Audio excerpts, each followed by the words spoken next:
Bem-vindo de volta. Hoje estamos com Ray McGovern, que serviu como oficial da CIA por 27 anos. Ele presidiu a Avaliação Nacional de Inteligência e preparava o relatório diário do presidente. Bem-vindo de volta, meu amigo. É sempre ótimo vê-lo. Obrigado, Glenn. Obrigado por nos Demfers. Então, como você também viu, é claro, estamos conversando com um veterano da CIA, com 27 anos de experiência. Você provavelmente já viu a nova Estratégia de Segurança Nacional dos Estados Unidos.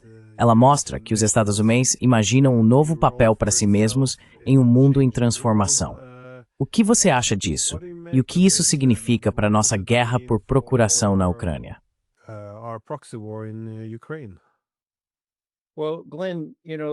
Bem, Glenn, você sabe, quando vi pela primeira vez a Estratégia de Segurança Nacional há cerca de 2 sextas-feiras, eu disse, meu Deus, deixa eu dar uma olhada nisso. E claro, eu só tinha alguns minutos antes de entrar no ar com o juiz napolitano. Mas eu dei uma olhada no índice, e aqui está.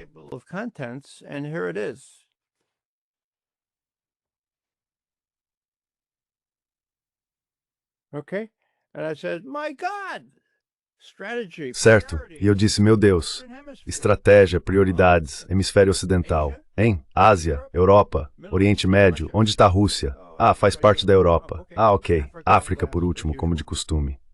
Prioridades, regiões, hemisfério ocidental. Isso é o oposto completo do que acontecia antes.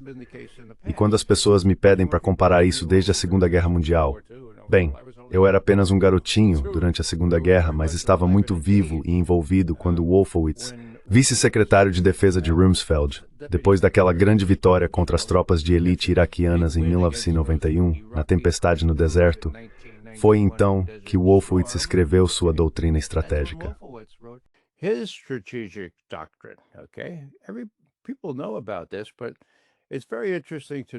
As pessoas sabem disso, mas é muito interessante notar que naquela época, o general Wesley Clark, que havia sido comandante das forças da OTAN, foi até Wolfowitz e disse, Paul, muito bem, Paul, isso é incrível. Qual é a maior lição que você aprendeu com essa grande vitória em 1991? E sem hesitar, Wolfowitz respondeu, a maior lição, e a mais importante que devemos ter em mente, é que podemos fazer essas coisas e os russos não podem nos impedir. Agora, Wolfowitz era um cara inteligente, certo? Seus instintos não eram os meus, mas ele disse, veja bem, General Wesley Clark, vai chegar um momento em que não estaremos mais nessa posição de destaque, em que poderemos vencer o tempo todo e as pessoas começarão a nos desafiar.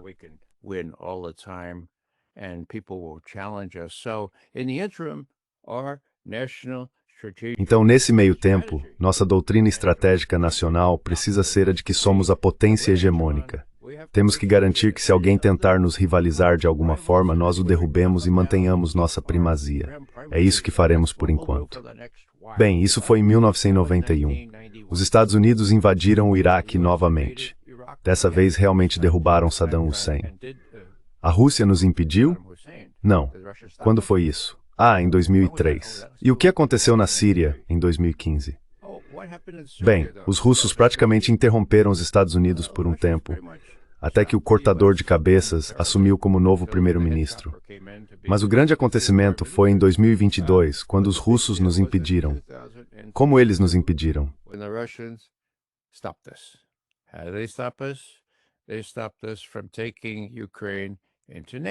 Eles nos impediram de levar a Ucrânia para a OTAN. Então a diferença de estratégia entre 1992, quando tínhamos a doutrina Wolfowitz, e agora não poderia ser mais marcante. E veja, eu não vou mostrar de novo, mas quando vi a estratégia, os princípios e as prioridades para o hemisfério ocidental, pensei comigo, meu Deus, o que isso significa? E para mim significa que alguém sensato chegou até o Trump. Talvez seja Tulsi Gabbard. Talvez outra pessoa. E eu disse, olha, você se lembra lá em setembro, quando metade do mundo, os líderes de metade do mundo, se reuniram em Pequim para celebrar a vitória sobre o Japão? No dia 3 de setembro. Você se lembra? Meu Deus. Quero dizer, aquilo era a maior parte das pessoas do mundo.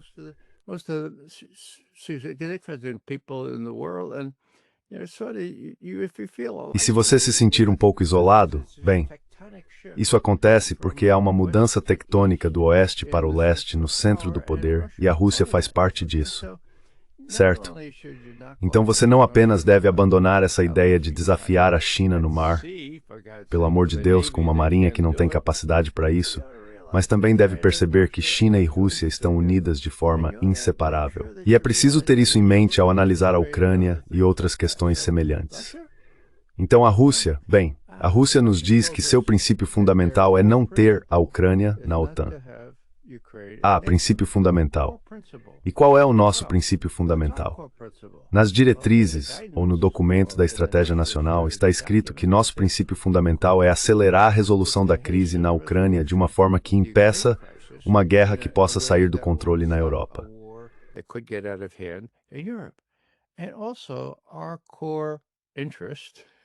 E também, nosso interesse central, novamente usando a terminologia soviética e também a russa, é garantir que tenhamos estabilidade estratégica com a Rússia e que encontremos um modus vivendi.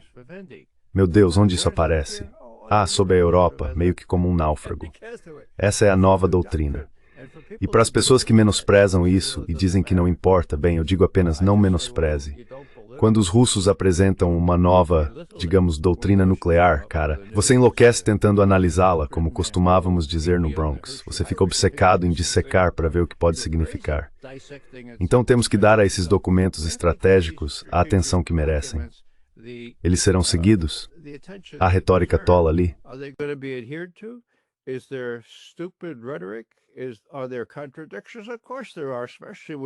Há contradições? Claro que há. Especialmente quando Trump dita, como provavelmente fez aos seus redatores de discurso, porque o texto soa bem, inconsistente, mas fluido.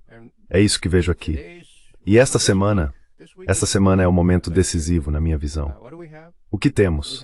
Temos Witkoff e Kushner indo falar em Berlim sobre o patrocínio da chanceler Merz, Zelensky, eles vão conversar com os europeus e com o primeiro-ministro da Finlândia, quero dizer, há todo tipo de europeus lá, e eles vão dizer o quê? A declaração que acabou de sair, pelo que entendi, reitera todas as exigências europeias sobre o que poderia acontecer, que tipo de resolução a Ucrânia poderia alcançar.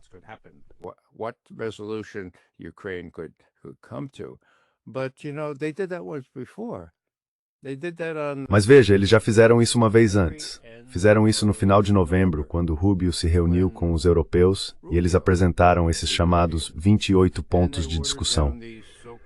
Porque era só isso, pontos de discussão, não um plano, certo? Eles reduziram de 28 para 20 e incluíram coisas que sabiam que a Rússia nunca poderia aceitar. Não sei o que vai acontecer desta vez, mas Witkoff e Kushner ouviram Zelensky. Ele fez alguns comentários agradáveis que por si só são autocontraditórios. Ele diz, talvez não precisemos ser membros da OTAN, mas precisamos de garantias e esse tipo de coisa. Então, o que vai acontecer desta vez?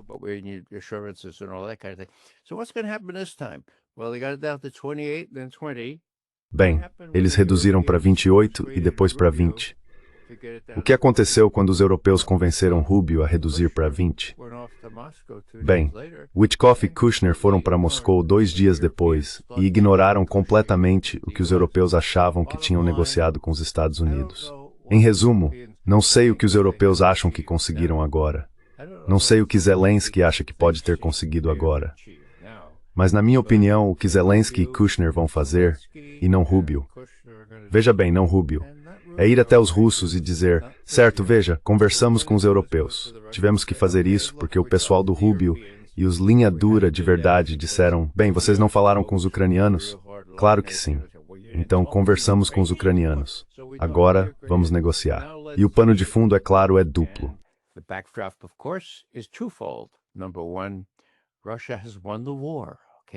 Primeiro ponto, a Rússia venceu a guerra, certo?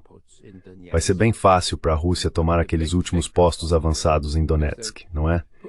E a grande diferença é que Putin, e as pessoas precisam levar isso a sério, sempre disse que a nossa prioridade geral é evitar que as relações com os Estados Unidos entrem em um estado de completa deterioração. Do jeito que ele coloca, é garantir que possamos ter uma relação decente com os Estados Unidos. Essa é a nossa prioridade geral. Ucrânia, secundária. Os Estados bombardeiam o Irã sem piedade? Não gostamos, mas é secundário, certo? Agora, essa é a atitude predominante da parte de Putin. E quanto a Trump?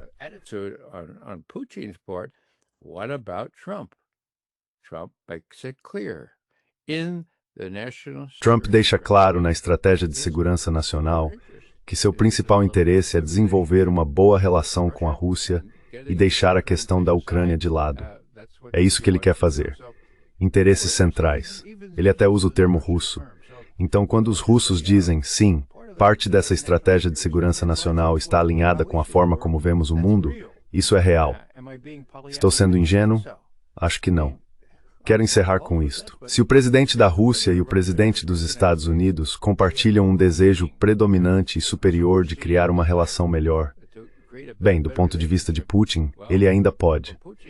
Putin tem certeza de que Trump ainda pode? Não, não tem.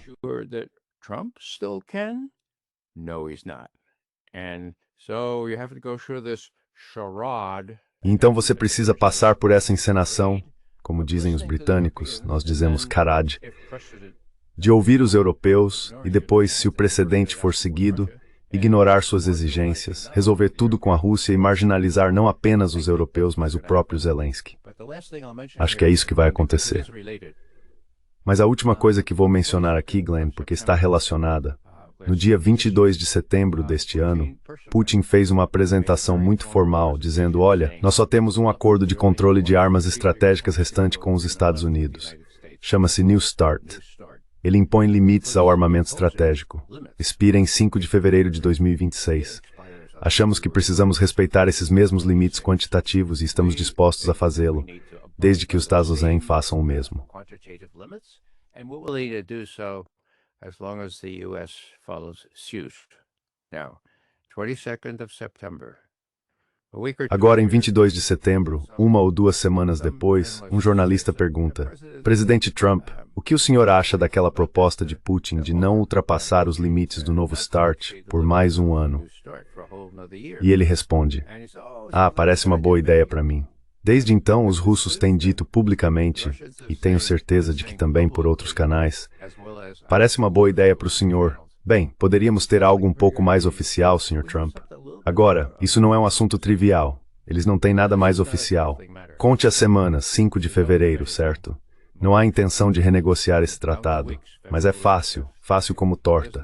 Como Lavrov já disse, tudo o que é preciso fazer é dizer, certo, nós observaremos esses limites por mais um ano. All you have to do is say, okay, we'll observe those limits for one more year. The fact that Trump has not been able to O fato de Trump não ter conseguido dar nenhuma resposta sobre isso, além de parece uma boa ideia para mim, é, na minha visão, o verdadeiro teste decisivo. Isso é mais importante do que a Ucrânia, mais importante do que o Irã, mais importante do que qualquer outra coisa.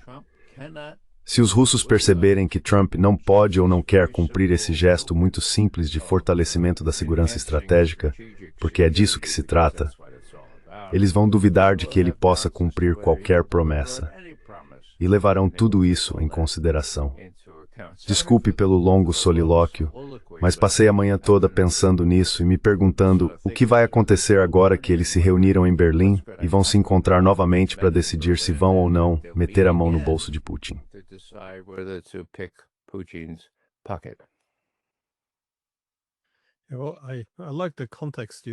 Bem, eu gosto do contexto que você apresentou, porque essa estratégia de segurança nacional realmente representa uma mudança enorme. Quero dizer, lembro-me da Defense Planning Guidance dos Estados Unidos de 1992, apenas algumas semanas depois do colapso da União Soviética, ela foi vazada. E novamente apresentava uma visão muito diferente do mundo. Lembro que nessa estratégia de segurança, eles até alertavam que não poderíamos permitir que surgisse qualquer poder capaz de desafiar nossa autoridade. Mesmo a Alemanha, mesmo o Japão, até aliados, não deveriam ser permitidos. E usava a linguagem de Halford Mackinder, que precisávamos controlar o coração da Eurásia, e que nenhum poder deveria emergir nesse coração capaz de enfrentar ou desafiar nossa supremacia. Portanto, era claramente uma estratégia unipolar. E vimos parte disso sendo reforçada em 2002, quando a nova estratégia de segurança afirmava abertamente que a segurança dos Estados Unidos dependeria de impedir o surgimento de quaisquer rivais.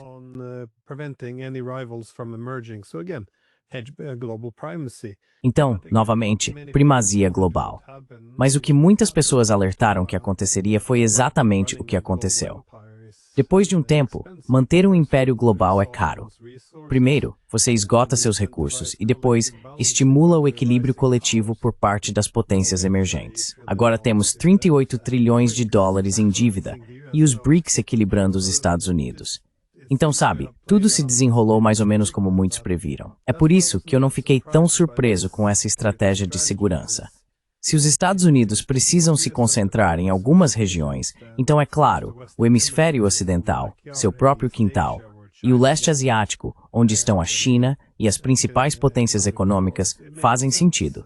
E claro, se você se volta para lá, precisa se afastar de algum lugar. E esse lugar teria que ser a Europa. Mas não é só o Trump.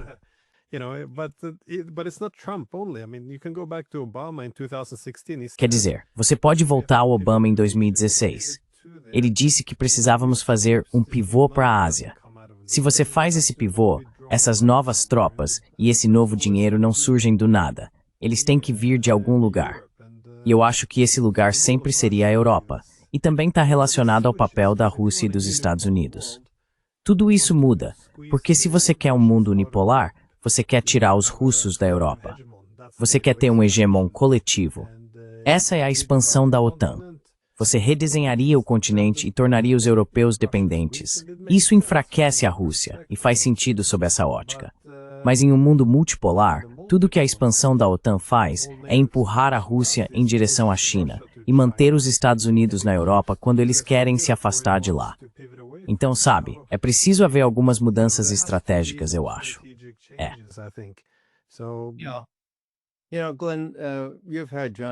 Sabe, Glenn, você já recebeu o John Mearsheimer. Ele é uma das pessoas que me disseram que eu fazia parte da escola dele de realismo em relações internacionais. Pratiquei o realismo por 27 anos como analista da União Soviética e da Rússia, mas fiquei muito contente em saber que era a escola realista dele. Na verdade, perguntei a ele: há outros? Existem outras escolas? Bem, aparentemente existem escolas ideológicas ou de valores. Eu não entendo isso. Nós olhamos para os fatos, certo? E os fatos são que, como Mearsheimer disse há 11 anos em um artigo importante na revista Foreign Affairs, a revista de política externa mais prestigiada, como você bem sabe, Glenn, ele disse: veja, a deterioração da situação na Ucrânia é culpa do Ocidente. E se o Ocidente continuar tentando colocar a Ucrânia na OTAN, isso resultará na destruição da Ucrânia. Isso é uma citação direta. Agora, muitos anos depois, cerca de 5 anos atrás, eu tive a chance de perguntar ao John diante de um grande público: agora, John, os russos invadiram a Ucrânia. As pessoas estavam dizendo que isso foi sem provocação. Você parece achar que, bem, de certa forma, previu exatamente o que eles fariam. Então, como você se sente em relação a isso?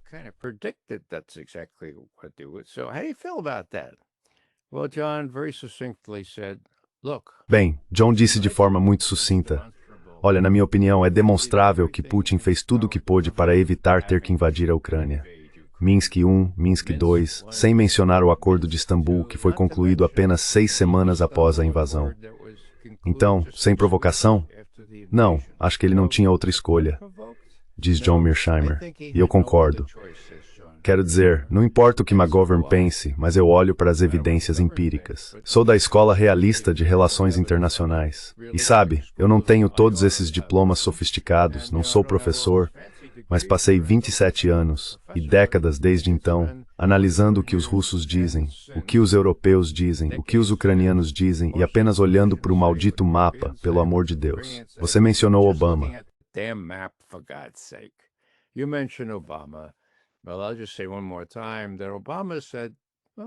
Bem, vou dizer mais uma vez que Obama disse, lá em 2015, há 10 anos, olha, a pior coisa que poderíamos fazer seria dar aos ucranianos a ideia de que eles poderiam prevalecer contra uma Rússia muito mais forte, bem na porta da Ucrânia. Então ele impediu que armas ofensivas fossem enviadas para a Ucrânia. Trump permitiu esses mísseis Javelin, acho, ou alguns desses mísseis. E agora, é claro, Biden abriu as torneiras. Essas pessoas estão vivendo em um mundo de fantasia se acham que poderiam vencer, ou mesmo dar à Rússia uma derrota estratégica, ajudando a Ucrânia a ganhar, porque isso foi uma missão tola desde o começo. Um líder militar deveria ter dito aos seus chefes políticos: olha, isso é loucura, nunca poderemos fazer isso. Os russos sempre podem contra-atacar qualquer coisa que façamos.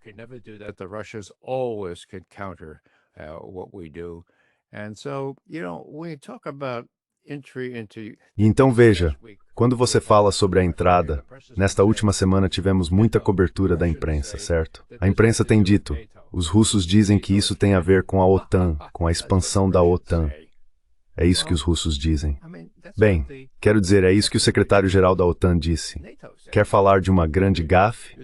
Jens Stoltenberg, certo? Aparecendo diante do parlamento da União Europeia para contar a verdadeira história. Eu sei que você sabe disso, Glenn, mas talvez seja um bom lembrete para quem está assistindo, certo? Aqui está Stoltenberg, em 7 de setembro de 2023. Procure. Você precisa ver para acreditar. Citação. O presidente Putin declarou no outono de 2021 e, de fato, enviou um rascunho de tratado que eles queriam que a OTAN assinasse, prometendo não haver mais ampliação da OTAN. Essa era a sua condição prévia para não invadir a Ucrânia. Claro, nós não assinamos isso.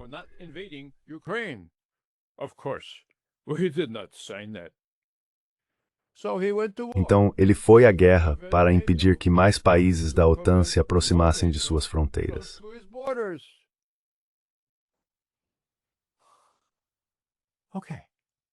Agora, acho que vou te contar o que mais ele disse. Ele riu e disse que tentou impedir a ampliação da OTAN, mas acabou conseguindo a Finlândia e nós conseguimos a Suécia. Então tivemos a ampliação da OTAN de qualquer forma.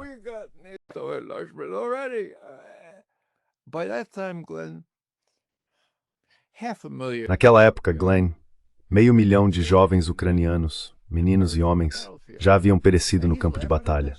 E ele está rindo disso. Suécia e Finlândia?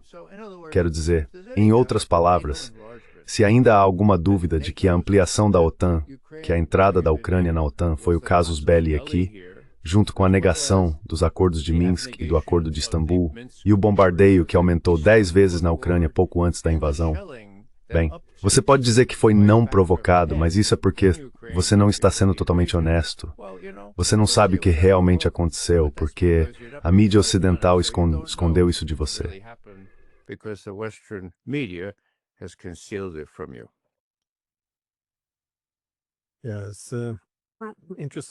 Sim, interessante essa citação do Obama. Quer dizer, ele realmente disse, não deem à Ucrânia a ilusão de que ela poderia derrotar a Rússia. Ele também alertou que não deveríamos provocar um conflito com os russos, porque eles teriam o controle da escalada. Eles têm a vantagem da proximidade.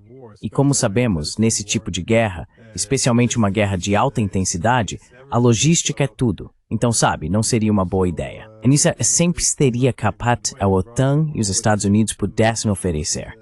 Você tem razão.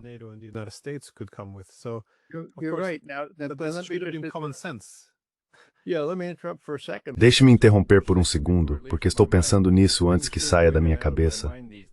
As coisas entram e saem da minha mente hoje em dia. Ele falou sobre interesses centrais e conversou com Goldberg, da revista The Atlantic, alguns meses antes de partir para o pôr do sol do oeste.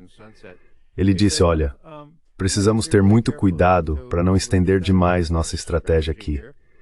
Temos interesses centrais. Os russos têm interesses centrais. Agora, com relação à Ucrânia, nós não temos nenhum interesse central. Bem, olá. Sim, isso é verdade, senhor presidente. Mas os russos têm, certo? Isso foi há 10 anos. Agora estamos voltando a uma situação em que finalmente Trump, de todas as pessoas, está dizendo: meu Deus, sim, os russos têm interesses centrais. Eles têm uma preponderância de força.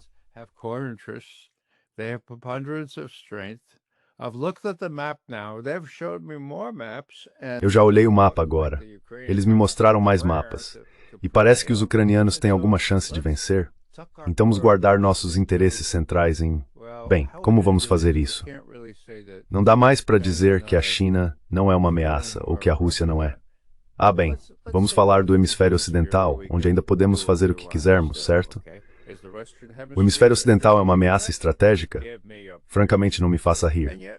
E mesmo assim, vamos colocar a letra A nas prioridades. Agora, Glenn, parte disso, eu acho, é o Trump finalmente percebendo a mudança tectônica de poder do oeste para o leste, tornada concreta por aquele encontro em Pequim, com o desfile e tudo mais, onde estavam todos aqueles líderes mundiais, exceto Trump e alguns europeus.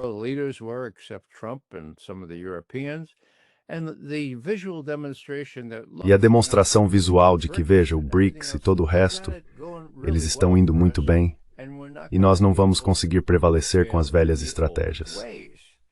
Deixe-me verificar a Marinha. Agora, Elbridge Colby diz que temos que ir à guerra com a China, ou até John Mearsheimer diz que é quase inevitável termos uma guerra com a China. A única coisa com a qual eu discordo é a China, certo? Então todo mundo fica tipo, não, como vamos fazer isso? Bem, vamos construir esses navios. Quão caros são esses navios? E quando eles ficarão prontos? Ah, vai levar cerca de 10 anos. E os chineses vão parar de construir? Não, não vão. Então todos os jogos de guerra mostram que em qualquer conflito com a China, provavelmente perderíamos nos primeiros dias.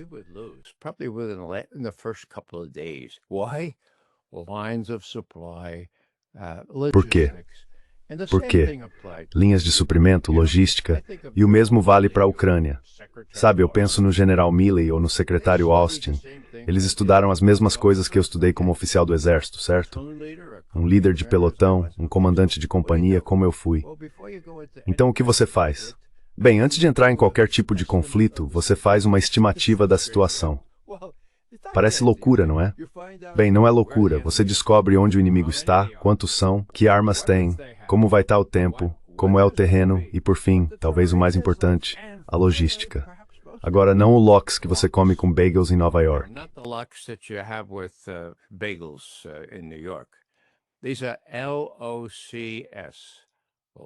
Essas são as LOCS, linhas de comunicação e suprimento. Se você não cuidar delas, não tem nada. E talvez você queira punir a Rússia, ou enfraquecer a Rússia, ou dar à Rússia uma derrota estratégica. Mas no fim, vai parecer ineficaz, porque a Rússia tem todas as cartas na mão. A boa notícia é que, na minha opinião, Trump percebe isso agora. Trump precisa lidar com a oposição não apenas dentro da coalizão dos, como quer que você o chame, três ratos cegos, mais Zelensky, mas também com pessoas em casa, como o general Kellogg, talvez o secretário da guerra, Hegseth, talvez o próprio Rubio. E a boa notícia é que Rubio está sendo mantido fora dessas coisas, certo? E outra boa notícia é que Putin vai conversar com Witkoff por 5 horas, a 6ª vez que ele fala com Witkoff, certo? The 6th time he's talked to Witkoff, okay? Now, when he was asked about this by a Russian Quando ele foi questionado sobre isso por um entrevistador russo, como foi? E Putin diz, foi muito longo, longo demais. E eles perguntam, com Witkoff e Kushner? Sim, foi. Mas valeu a pena porque você já ouviu falar daqueles 28 pontos. Nós tratamos de cada um deles individualmente. Por isso levou 5 horas. Então temos muita esperança de que possamos chegar a um entendimento mútuo. Foi muito produtivo, uma boa reunião e esperamos continuar. Sotto voce. Sem o Rubio. A última coisa que direi sobre isso é que sei que muita gente acha que isso não é apropriado, especialmente os britânicos. Não é apropriado ter pessoas negociando com os russos que não fazem parte do seu governo. Qual é a posição de Witkoff? Nenhuma. E quanto a Jared Kushner? None. What about Jared Kushner? Well, he's the son-in-law, but no. Bem, ele é o genro, mas não. Então você não pode fazer isso. Não é assim que se faz. Meu Deus. Se a alternativa for o Rubio, é exatamente assim que se faz. Então, o que vai acontecer a seguir? Acho que os sinais são, bem, como de costume, vejo-os como mais favoráveis a uma solução eventual, talvez até um acordo preliminar sobre a Ucrânia, tendo como pano de fundo, como eu disse antes, o desejo dos Estados Unidos e da Rússia de manter uma boa relação entre si e o fato de que a Rússia venceu a guerra.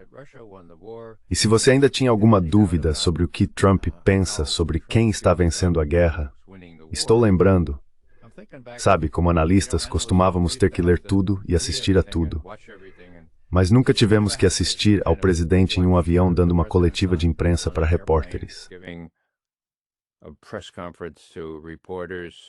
Very rarely did that happen. You could hardly hear him over the noise, but Isso acontecia muito raramente, mal dava para ouvi-lo por causa do barulho. Mas quando ele estava indo para a Flórida no dia de Ação de Graças, um dos correspondentes perguntou: "Agora, senhor presidente, e quanto a essa terra? O senhor sabe que os ucranianos não vão ceder nenhuma terra." E o que Trump disse, bem, eu praticamente decorei, foi: "Olha, os russos é que estão mandando aqui. Você precisa entender que essa terra que ainda não foi tomada acabará sendo conquistada pelas forças russas de qualquer maneira. Então, por que você quer mais 50.000, 60.000 ucranianos mortos nessa missão tola de defender o que agora é indefensável? Estamos negociando, estamos conversando sobre isso."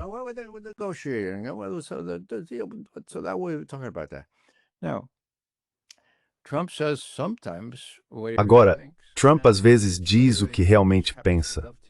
E o que ele realmente pensa acaba coincidindo com a realidade. Uma realidade que os europeus ocidentais parecem não entender muito bem, nem os europeus orientais.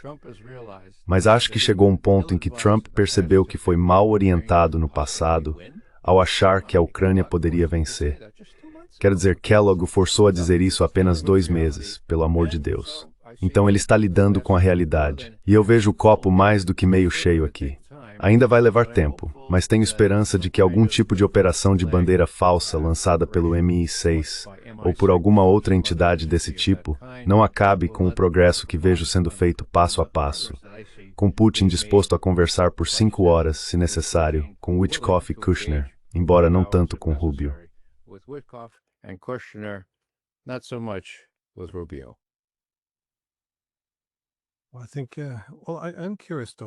Acho que, bem, estou curioso, porém, porque isso parece bastante racional, a abordagem de encerrar essa guerra, como você disse. Íamos perdê-la de qualquer forma. Então a única opção alternativa é: perdemos rápido e aceitamos essas condições de neutralidade para a Ucrânia e as concessões territoriais, ou ajudamos a Ucrânia a perder mais devagar e perder muito, muito mais homens. Sabe, isso não é uma bem. Você não precisa ser um professor de relações internacionais para perceber que essa não é uma boa escolha. Mas isso também me faz lembrar de Kissinger. Ele escreveu alguns artigos, fez alguns discursos lá em 2014, depois que os países da OTAN derrubaram o governo na Ucrânia, e a Rússia respondeu tomando a Crimeia.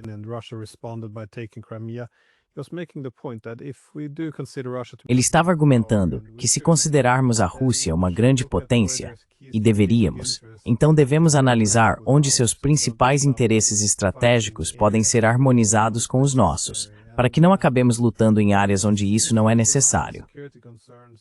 E parece que as preocupações de segurança da Rússia, como grande potência, são razoáveis. Quero dizer, como o próprio Mearsheimer aponta, os americanos não gostariam de ver o exército russo no México, então por que não haver alguma reciprocidade, algum entendimento básico? Mas o que aconteceu? Porque antigamente tínhamos pessoas, como a chanceler Merkel, dizendo que o convite da Ucrânia para entrar na OTAN seria recebido em Moscou como uma declaração de guerra.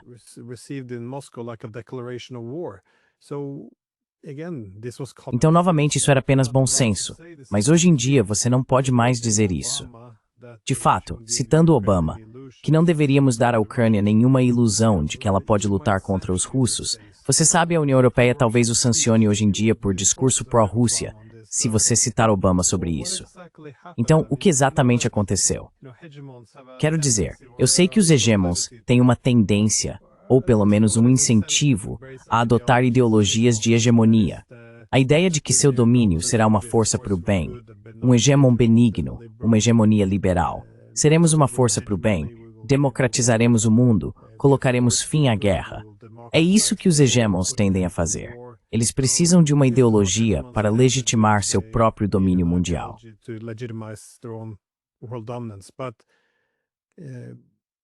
Mas nós tínhamos um mundo unipolar antes disso, e tínhamos bom senso, que começou a ruir por volta de 2014. E então enlouquecemos completamente em 2022. Como você, bem, talvez um termo mais profissional do que enlouquecemos. Mas como você explica o que está acontecendo agora? Porque eu ouço os líderes europeus, ouço meus compatriotas. O que antes era bom senso, uma retórica básica, o que Obama dizia, o que Kissinger dizia, tudo isso agora é essencialmente criminalizado. Não se pode mais dizer isso. Como você entende onde estamos neste momento? Porque da última vez que vi o ministro das Relações Exteriores da Hungria, ele disse, bem, na UE agora temos uma crise de bom senso. Ele entrou em colapso. E eu achei que ele estava absolutamente certo. Mas como você explica isso? Você tem uma explicação? How do you explain this, or if you have an explanation? Well, the Germans have an expression. Bem, os alemães têm uma expressão, mas você sabe, na Alemanha, você pode até ser preso por fazer um gesto para mostrar que alguém está completamente fora de si, certo? É mais complicado do que isso. Esses líderes europeus, e estou falando do que o juiz napolitano recentemente chamou de 3 ratos cegos, certo? Scholz, Macron e Starmer, são políticos oportunistas promovidos dentro do próprio partido. Eles são formados por um sistema que realmente não tem nenhum bom senso estratégico. E então simplesmente seguem cegamente o que Joe Biden achava que era o certo a fazer. O que Blinken e Sullivan aconselharam. Ah, sim, podemos fazer isso. Podemos apressar as coisas.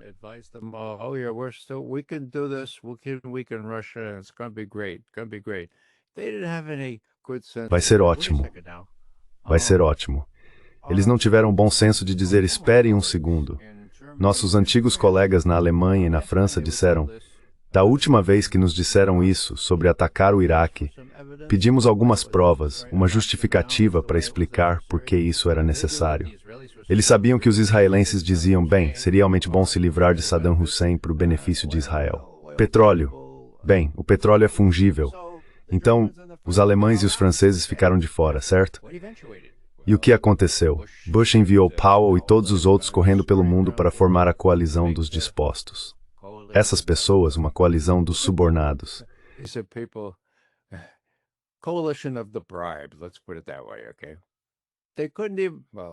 Vamos colocar dessa forma.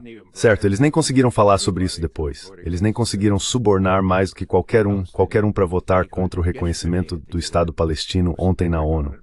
Foi algo como 145-1, sendo os Estados Unidos contra. Enfim, a coalizão dos subornados, a coalizão dos dispostos. Agora, o auge dessas pessoas serem ignorantes e completamente alheias à história de tudo isso foi quando os líderes da Alemanha e da França contemporâneas decidiram como vamos chamar nossos 3 realmente fortes aqui. Vamos chamá-los, sim, vamos chamá-los de coalizão dos dispostos.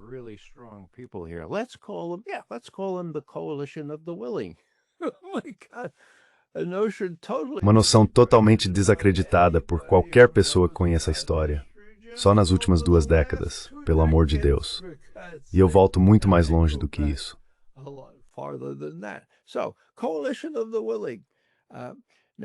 Então, a coalizão dos dispostos. Agora, a coalizão dos dispostos não tem tropas que valham alguma coisa. Eles não têm dinheiro. E mesmo assim estão incentivando Zelensky a persistir, a continuar. Vamos conseguir esse dinheiro. Bem, isso nos leva ao ponto crucial desta semana. O Conselho Europeu, Ursula von der Leyen, tem um plano ardiloso para confiscar ativos russos, no valor de quase 200 bilhões de dólares, e usar parte disso para manter a guerra na Ucrânia por mais 2 ou talvez até 3 anos. Agora ela já manipulou o princípio da unanimidade da União Europeia, porque sabe que Bélgica, Eslováquia, Ucrânia e talvez até Itália e outros não aprovariam isso.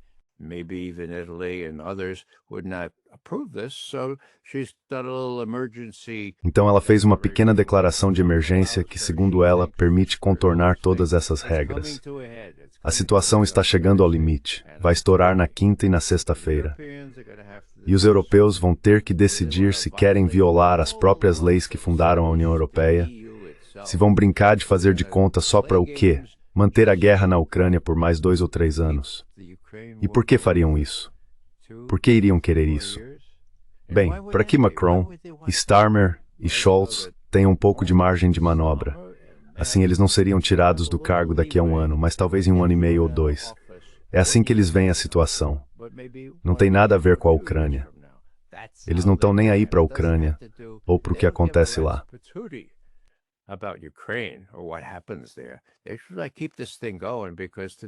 Eles precisam manter essa coisa em andamento, porque se dissessem agora ao seu povo, aqueles bilhões que tiramos dos seus programas de bem-estar social, aqueles bilhões que financiavam o seguro-desemprego e os fundos de pensão, bem, nós os demos para a Ucrânia, mas deveríamos ter ouvido as vozes sensatas, porque tudo foi desperdiçado e boa parte foi desviada por gente corrupta.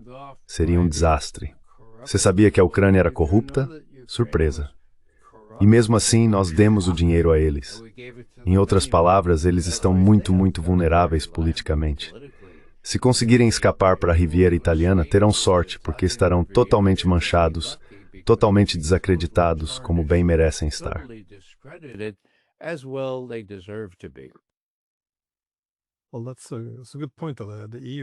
Bem, esse é um bom ponto.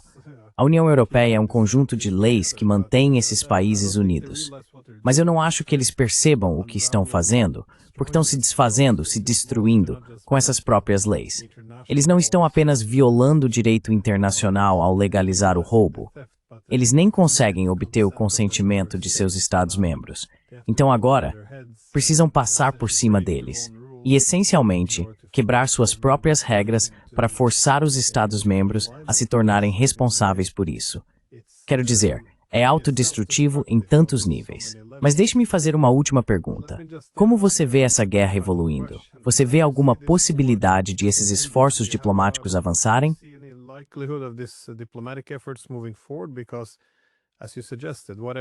Porque, como você sugeriu, seja lá o que a UE e Zelensky tenham articulado agora em Berlim, mesmo que os americanos aceitassem, e isso é um grande se, por que os russos aceitariam isso?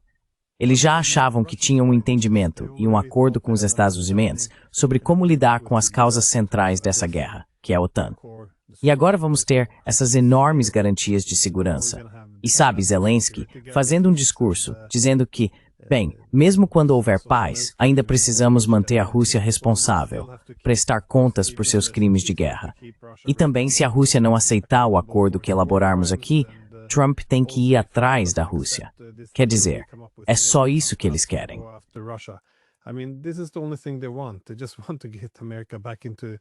Eles só querem envolver ainda mais os Estados Unidos nessa guerra. Não voltar para ela, porque já estamos nela, mas se aprofundar ainda mais. Mas sabe, isso vai ser resolvido no campo de batalha. Se for, como isso se desenrola?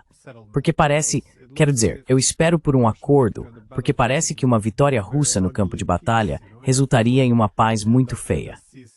Sabe, acabaríamos tomando um monte de território, destruindo o resto do lugar e deixando um Estado ucraniano caótico e desorganizado pelas próximas décadas. Vai ser um futuro horrível para os ucranianos e de instabilidade para os russos e os europeus. Então, o que diabos estamos fazendo aqui? É isso que você vê acontecendo. Eu sei que você não tem uma bola de cristal, mas em que direção estamos indo? Pelo menos até agora.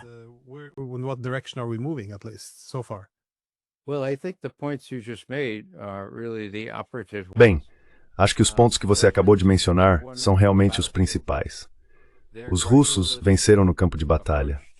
A abordagem gradualista deles nesses avanços, nessas posições muito fortes no que restou de Donetsk, são movimentos graduais. Eles são realizados por pequenas equipes, 3 ou 4 soldados, infiltrando-se na cidade. Leva tempo, mas as baixas são mantidas no mínimo. E os russos têm sido bastante cuidadosos nesse sentido, procurando causar o mínimo de dano possível. Perdoe a gramática, porque eles pretendem absorver partes da Ucrânia, como já fizeram juridicamente, como parte da Rússia. Então, o que isso significa?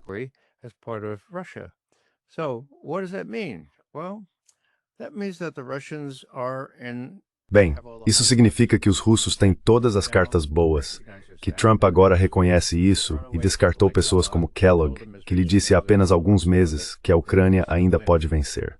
Tenha em mente que os presidentes dos Estados Unidos foram terrivelmente mal informados pela comunidade de inteligência, por Biden e pelos militares, de que, sim, a Ucrânia pode, se não vencer, pelo menos enfraquecer a Rússia. Bem, isso era tudo conversa fiada, e qualquer um que conheça a história russa, especialmente as últimas décadas dela, saberia disso. Então, o que vai acontecer? Acho que como Putin não tem pressa, ele vai apenas esperar para ver se Trump é realmente independente.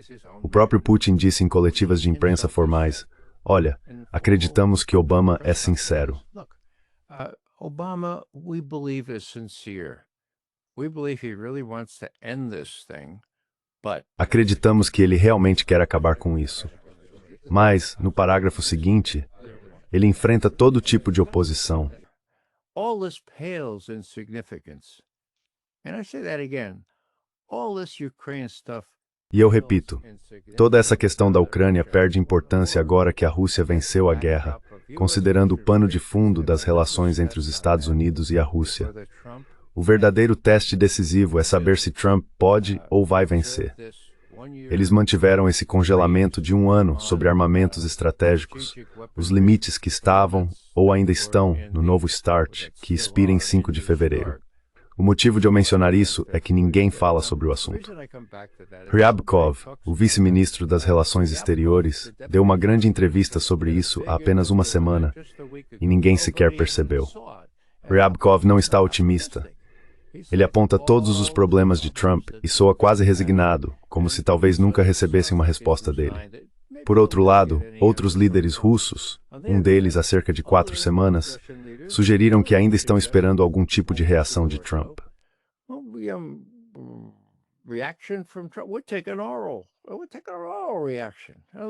Vamos ter uma reação oral. Em outras palavras, não faz sentido para nós ultrapassarmos os limites do novo START. Vamos ver o que acontece. Vamos ver o que os americanos fazem. Então também há diferenças dentro da liderança russa, mas eles estão em uma posição vantajosa, observando para ver se Trump consegue cumprir essas coisas ou não. E se ele não conseguir, como já disse antes, renovar as limitações do novo START por apenas mais 1 ano, sem necessidade de negociações ou de ajustar isso ou aquilo, então eles tirarão uma lição amarga disso e terão de concluir que, bem, os instintos de Trump podem ser sensatos do ponto de vista estratégico. Não estou defendendo Trump, por favor. Quero dizer, o cara é um facilitador de genocídio e de fome forçada, pelo amor de Deus. E talvez esse seja um bom ponto a destacar. And maybe that's a good point to make.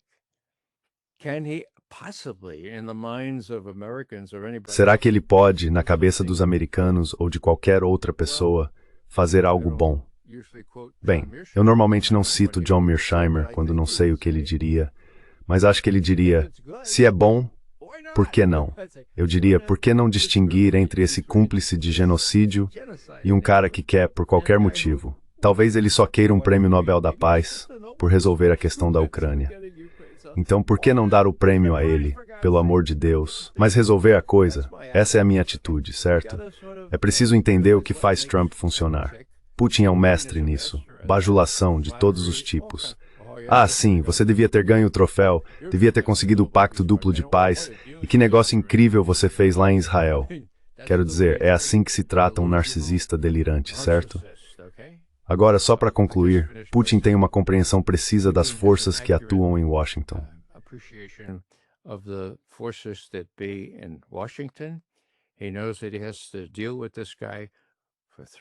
Ele sabe que vai ter que lidar com esse cara por mais 3 anos, a menos que algo realmente ruim aconteça, certo? Isso vai levar tempo. Houve algum progresso nos últimos meses. Estamos com pressa. Temos a vantagem na Ucrânia. Os ucranianos vão ficar sem dinheiro em fevereiro, a menos que peguem dos ativos russos. Se fizerem isso, a União Europeia vai desmoronar, assim como a OTAN desmoronou. E a última palavra talvez seria sobre a OTAN para a Ucrânia. A entrada da Ucrânia na OTAN. Agora, na última cúpula da OTAN, você deve se lembrar que Mark Rutte, o secretário-geral, bem, quando Trump chegou um pouco atrasado, ele disse, graças a Deus, o papai chegou e papai, oi papai, como vai? Pois bem, caloteiro, essa é a palavra. O papai acabou sendo um caloteiro. Ele não vai pagar nenhuma pensão, certo? He's not going to pay any child support, okay? As his vice president has said, we're out of there. Como o vice-presidente dele disse, estamos fora disso, estamos fora da Ucrânia. Então o que resta? Restam os europeus. E se minha percepção estiver correta, garantias de segurança. Na minha visão, o governo Trump dirá, excelente, excelente ideia. Já que a Ucrânia está muito mais perto de vocês, europeus, por que não são vocês que dão as garantias de segurança a eles? Mas não será a OTAN. E o que eu estava tentando dizer antes era sobre a última cúpula da OTAN. Quando o papai chegou um pouco atrasado, o comunicado não dizia nada sobre a Ucrânia. Agora, o comunicado anterior, de um ano antes, dizia que a Ucrânia tem um caminho irreversível, não irresistível, rumo à adesão à OTAN. Todos assinaram isso.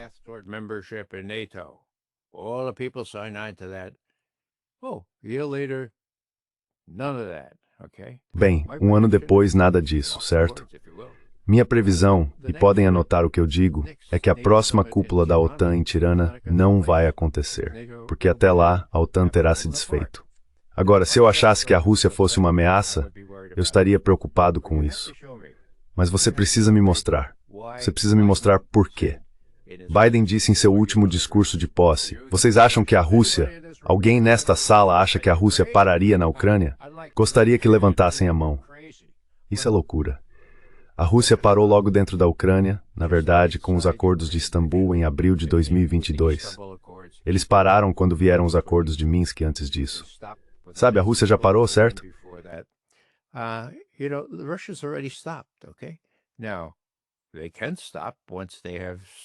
Agora, eles podem parar assim que tiverem satisfeitos seus interesses estratégicos na Ucrânia. Não havia um pingo de evidência. Antes de derrubarmos o regime de Viktor Yanukovych em Kiev, em fevereiro de 2014, não havia um pingo de evidência de que os russos tivessem qualquer intenção de invadir a Ucrânia ou tomar a Crimeia, onde possuem grandes bases navais, ou fazer algo desse tipo. Na verdade, o sistema de defesa europeu, pode verificar, estava completamente paralisado. A MBDA estava construindo o tanque de batalha comum europeu, certo? E eles estavam completamente parados em 2013. Então veio o golpe em Kiev e a Rússia começou a tentar ampliar sua influência em seu próprio território.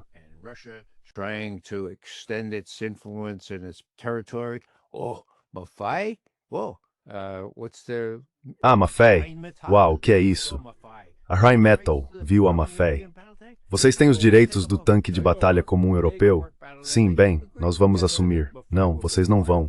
Uma grande batalha judicial, e ficou acordado que a Maffei faria parte do tanque de batalha comum europeu. E agora a Rheinmetall, suas ações triplicaram nos últimos anos, certo? Então esse é um aspecto dessa questão que realmente deveria ser mencionado. Há pessoas ganhando muito dinheiro com esse conflito.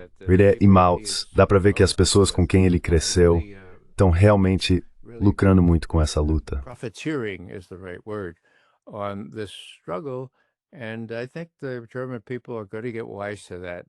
E eu acho que o povo alemão vai acabar percebendo isso. Acho que a popularidade de Merz agora está abaixo da de Starmer, pelo amor de Deus. E isso já diz muita coisa. Então esses caras não vão durar para sempre. A questão é se eles conseguirão tomar ativos russos suficientes para, como eu costumo dizer, meter a mão no bolso do Putin e manter a guerra por mais alguns anos. Talvez isso seja mais esperança do que expectativa. Mas eu meio que acho que há oposição suficiente a esse plano maluco da Ursula von der Leyen para que ela não consiga o que quer na quinta ou na sexta-feira, o que será um grande marco para o rumo das coisas a partir daí.